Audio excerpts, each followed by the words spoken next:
In this video, we're going to start practicing our first left hand skill, which is playing the interval of a perfect fifth and then moving it up or down the piano by a second or a third, and then playing our next perfect fifth interval.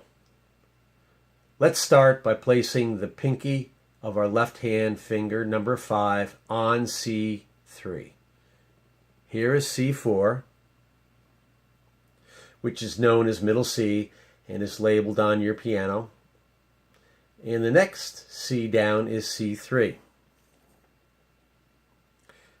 Put your pinky on C3 and spread your 5 fingers out across the adjacent 5 white keys, curving your fingers so they rest comfortably. When we play a perfect fifth, we lift our entire hand off the keyboard and then sound only the pinky and the thumb, fingers 1 and 5. 1 and 5. Comfortably rest fingers 2, 3, and 4 across the top of the middle 3 keys. Play along with me.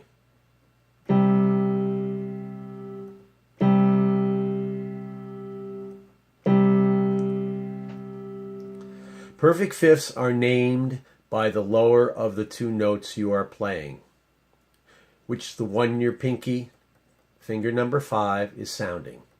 So this perfect fifth is known as C perfect fifth. If we're playing C perfect fifth and we want to move our perfect fifth up a second, we move our pinky up to the next white key, which is D, and we play D perfect fifth. If we're playing D perfect fifth and we want to move our perfect fifth down a second, we move our pinky down to the next white key, which is C, and we play C perfect fifth. If we're playing C perfect fifth and we want to move our perfect fifth up a third, we move our pinky up 2 white keys to E, and we play E perfect fifth. If we're playing E perfect fifth and we want to move our perfect fifth down a third, we move our pinky down 2 white keys to C, and we play C perfect fifth. Notice how my entire hand moves together when I go up or down the interval of a second or a third and play the perfect fifth. C perfect fifth,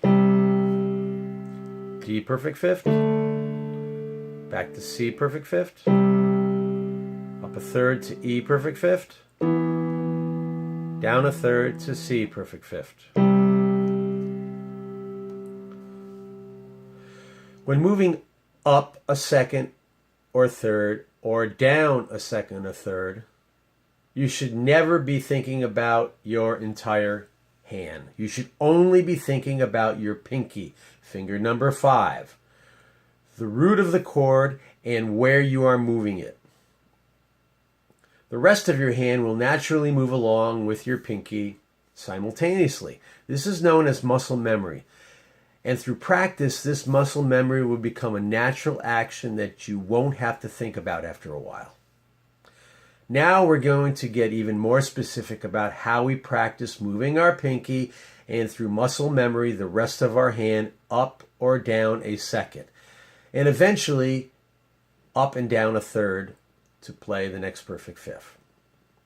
This is because we are not going to look at our hands when we play the piano like we are now.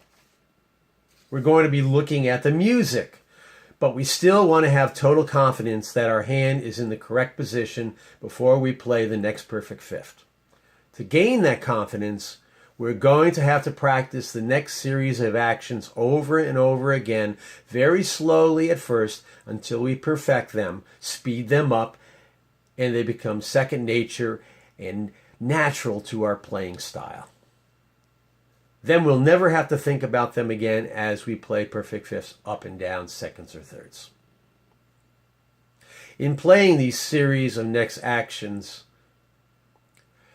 Your pinky should never lose contact with the keyboard.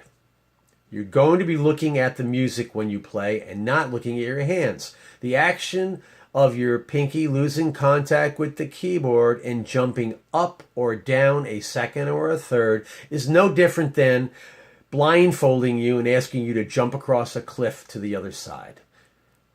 You'll never gain total confidence that you could do it unless you have a way to measure the distance as you practice this action over and over again.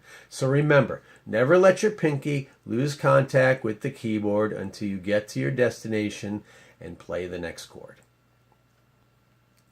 Here are the actions to move up a second to play the next perfect fifth.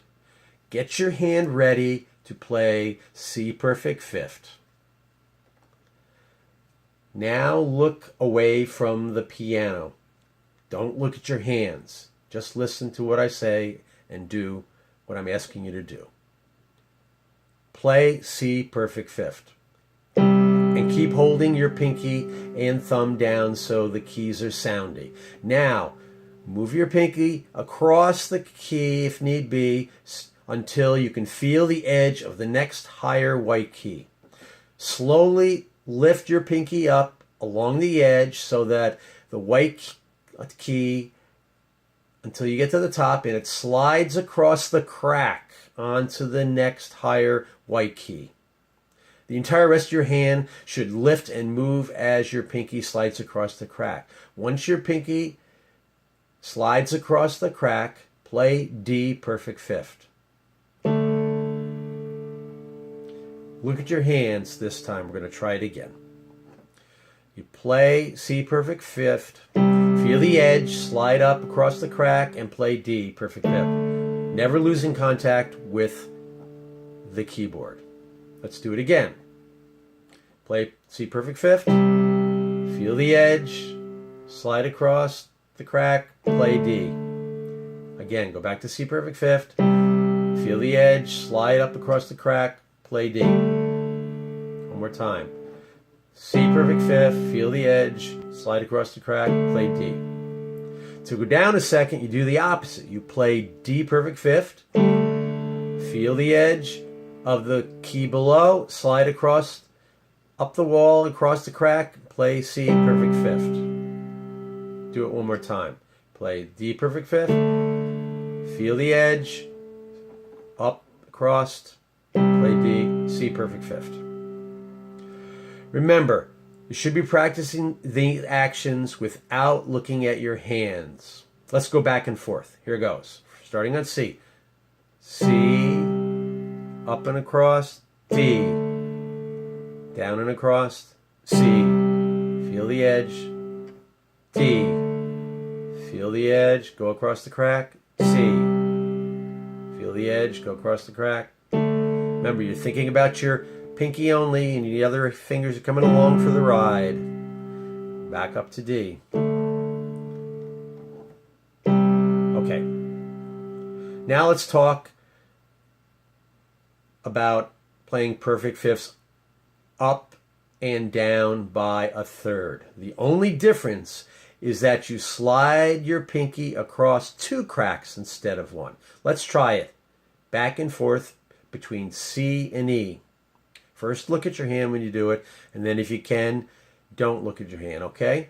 So, play C perfect fifth, go up the wall, slide across two cracks, play E. Pick it up, slide across two cracks, play C. Slide against the wall, up across two cracks, play E. Feel that lower one wall and go across back to C. If you can start doing it without looking at your hands, pick it up, go up to E. You can then go back to C. Never losing contact with your pinky. Back to C. Practice these techniques without looking at your hands until you perfect them. Good luck.